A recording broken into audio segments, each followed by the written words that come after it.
Aalis lang pala ako Mag-iinom ako, 6 AM na ako uuwi ha.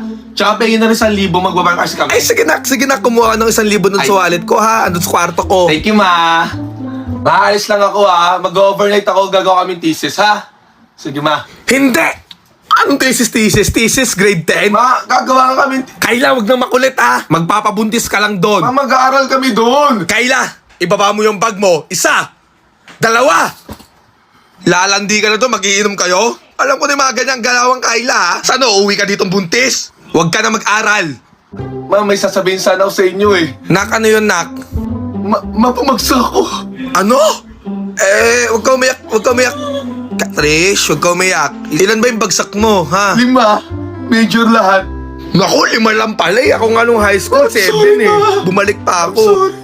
Huwag ka mag-sorry, part ng pag-aaral yung bumagsak. Ma, may sasabihin sana ako Kailan na naman yun? Ma, hindi na ako top 1. Ha?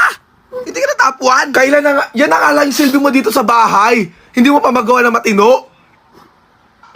I'm sorry ka, ma Hindi na Pati ka gumaya sa mga pinsan mo, nasa abroad na. Ikaw, nag-aaral ka pa rin dito.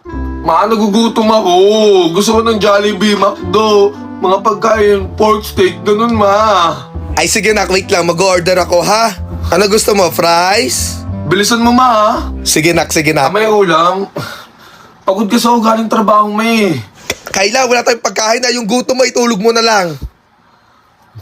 Trish. O bakit ma? Eto na yung Jollibee mo ha. Kumain ka na bago magising si Kayla. Hello, thank you ma. Bilisan mo na kumain, baka magising pa si Kayla. Sige ma, pasok na sa kwarto ha. Thank you ma.